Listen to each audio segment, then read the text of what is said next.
la candidatura del año 19, nosotros siempre lo contábamos, digamos, con una entradilla, y es que esta candidatura era un proyecto profesional de primer apellido y político de segundo, ¿no? Esa era una fórmula de entrada para diferenciarlos un poquito de esa imagen de política profesional clásica, ¿no? De lo que hay en muchas instituciones, ¿no? De perpetuarse ahí años y años, etcétera. Entonces, cuando acabaron las elecciones, que evidentemente perdimos por 92 votos, cosa que yo creo que después de 30 años sin elecciones, pues hay que valorar muy positivamente, nos reunimos todos y dijimos, bueno, ¿y ahora qué hacemos, no? Y fíjate que surgió el discurso surge de los compañeros, porque al final lo que te dicen ellos, dice, oye, Jaime, tú no decías que esto era un proyecto profesional de primer apellido y político de segundo. Bueno, pues ahora toca desarrollo profesional.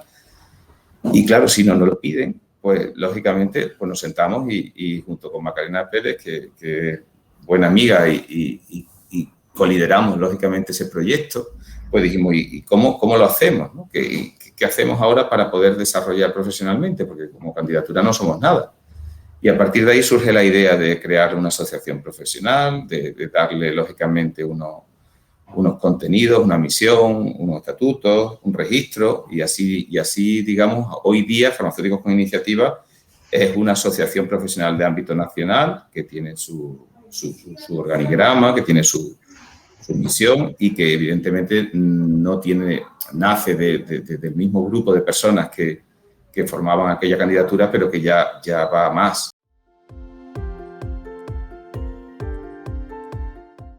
Sabíamos que no queríamos ser una sociedad científica, ¿no? Porque, lógicamente, las sociedades científicas ya las tenemos, que son las que crean conocimiento y nosotros no tenemos los recursos para hacer eso.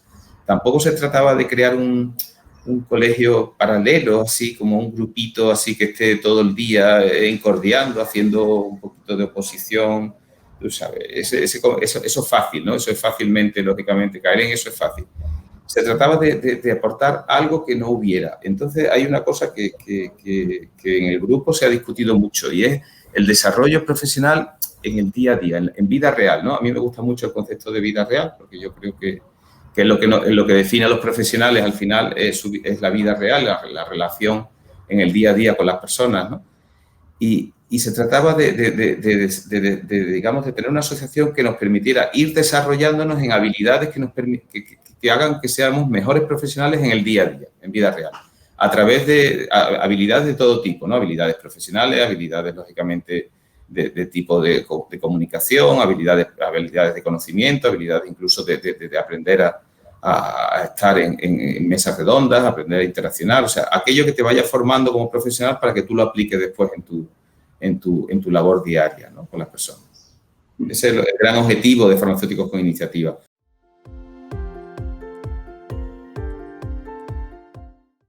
Yo creo que es fundamental ahora mismo. Yo creo que si tuviéramos que definir cuál es la verdadera misión ahora mismo digamos, de la profesión farmacéutica, sería robustecer, reforzar el papel, digamos, como profesional sanitario en la sociedad actual. Yo creo que eso ahora mismo sería la prioridad absoluta digamos, de toda la profesión al final, porque estamos todos al final en el mismo proyecto, ya sea distribución, ya sea instituciones colegiales, ya sea sociedades científicas, ya sea universidad. Al final estamos digamos, trabajando con un mismo objetivo.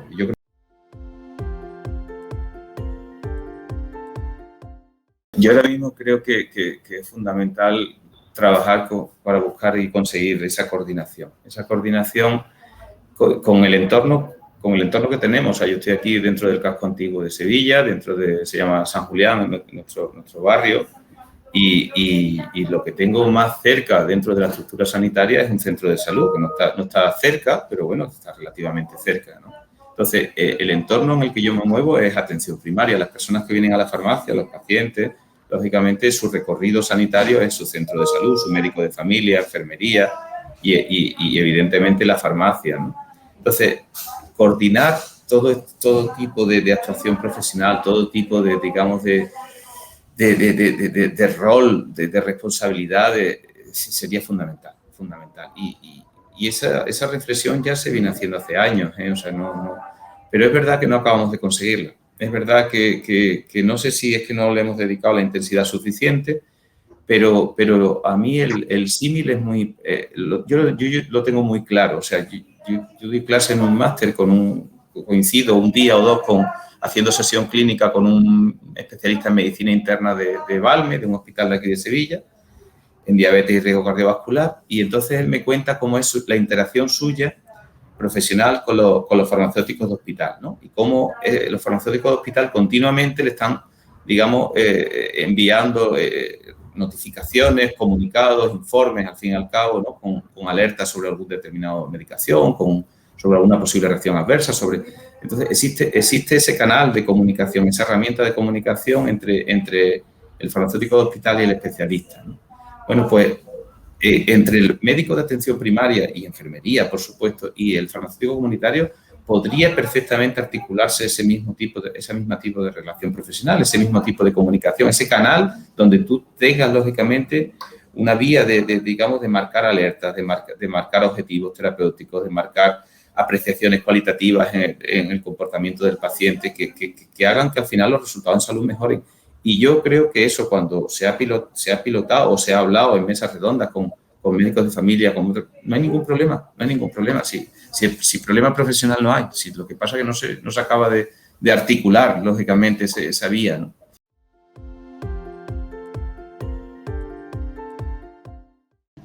Sí, la receta electrónica, que además nace en Andalucía, como vosotros sabéis, y que se hace muy bien, o sea, yo creo que se hace muy bien por parte de una administración, digamos, sanitaria, en aquel momento una consejería, y los colegios y el Consejo Andaluz de manera coordinada y de manera colaborativa. Es un ejemplo de cómo, digamos, se puede hacer un proyecto que era importante para la administración y que desde la profesión se le da respuesta, ¿no? Yo creo que eso que nace así, después que no se ha desarrollado absolutamente nada, como tú dices. Entonces, al final yo lo tenía por ahí en una diapo que no sentaba muy bien, pero ha sido una gran oportunidad perdida, ¿eh? Una gran oportunidad perdida. Entonces, es que seguimos hablando de abrir receta electrónica en el 2021, ¿no? Como tú dices. Entonces, tío, algo no se ha hecho bien o no se ha puesto toda la carne en el asador, que a lo mejor es que resulta que no se ha puesto todo el interés del mundo por parte de quien tenía que ponerlo, ¿no? Eso ya es otro tema.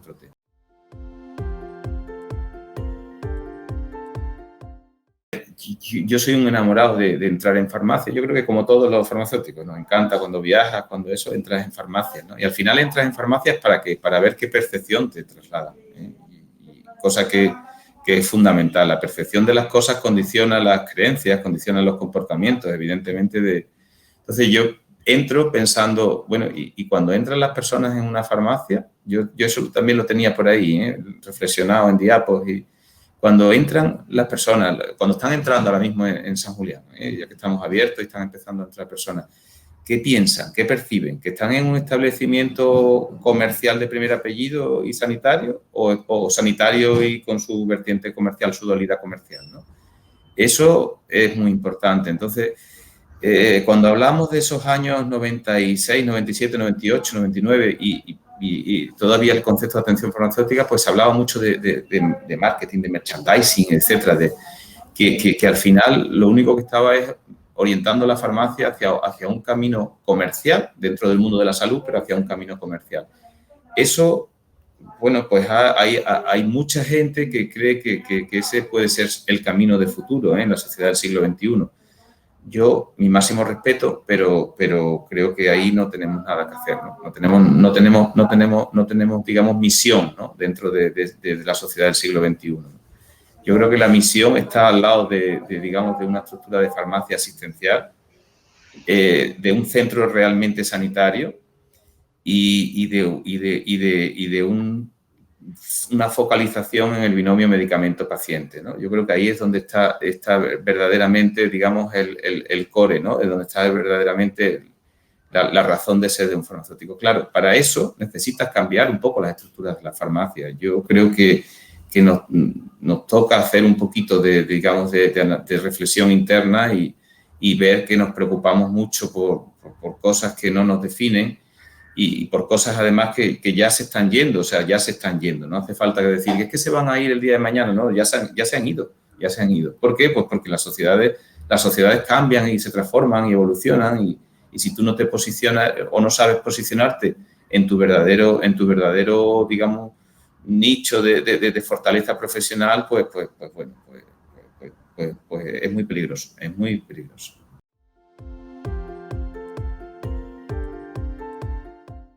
A nivel de profesión, que el café para todos, por igual, eso tarde o temprano es imposible, porque todas las profesiones al final se van diferenciando, especializando, o sea que eso por un lado. Y después, si aterrizamos, eso sería un motivo ya de reflexión más profunda, que si queréis lo hablamos, ¿no? Pero fijaros, si lo aterrizamos a la estructura normal de una farmacia, como tú dices, yo los cambios que he ido haciendo poco a poco en Farmacia San Julián, ¿no? Para intentar, lógicamente, pilotar cosas, es que al final el acto profesional que más hacemos, que es la dispensación, con una implicación en la salud de las personas, con una herramienta terapéutica potente como es el medicamento, quizá la más potente, lo hacemos de cualquier forma y en cualquier sitio. Y eso que las farmacias han mejorado mucho su imagen en los últimos tiempos, pero al final, en los mostradores, que yo les tengo mucho cariño, pero que creo que no son el futuro,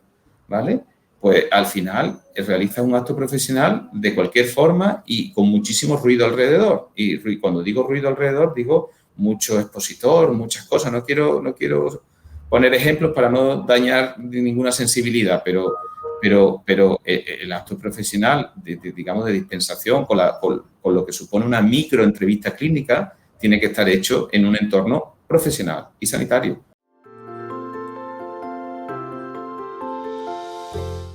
Una tendencia sólida, mayoritaria no es, evidentemente, pero yo pienso que hay muchísimos compañeros que al final navegan con un rumbo de ética profesional, pero a lo mejor con poca definición digamos, de cuál va a ser o cuál debe ser su misión, lógicamente. Entonces, yo estoy convencido que con una pedagogía interna potente, clara, de definición clara de lo que queremos ser y de lo que queremos hacer, la tendencia iría ganando muchísimos adeptos. Y la prueba está, evidentemente es un tema generacional, y la prueba está con los recién egresados de farmacia. Yo voy como digo, al máster, que son gente que acaba de terminar, ¿no? Incluso algunas veces alumnos de quinto.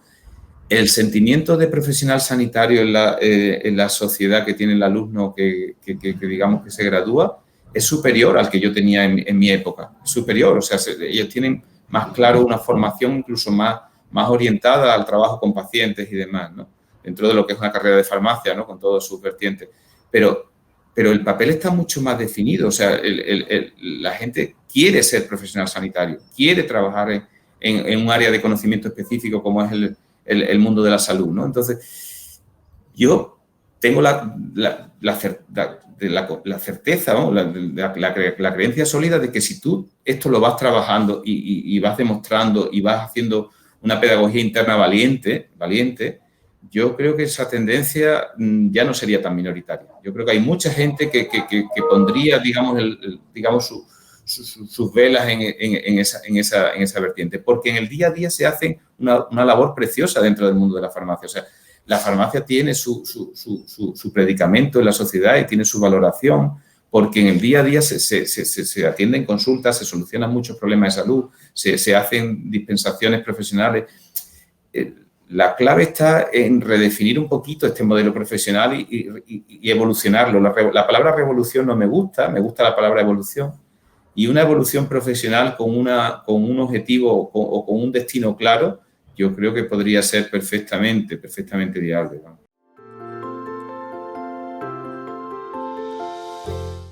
La amenaza siempre ha habido. Yo que como he tenido la suerte de vivir en la farmacia, de escuchar a mi padre, cuando tú sabes, cuando venía a la hora de comer, cuando era pequeño, pues yo he escuchado hablar de nacionalización, he escuchado hablar de liberalización, siempre hay amenazas, ¿no? Es una cosa muy curiosa.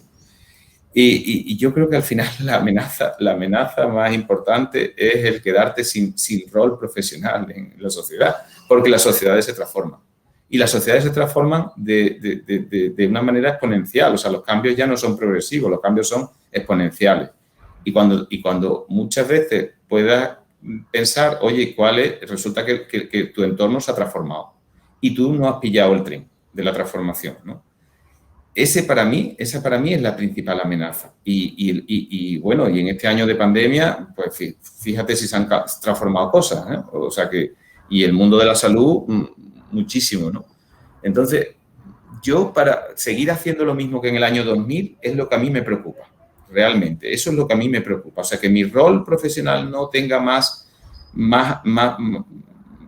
cosas que hacer, más allá de lo que hacía en el año 2000, que es una buena dispensación y todo el concepto que queramos, pero siempre de una manera voluntaria, a mí eso me preocupa una barbaridad, una barbaridad.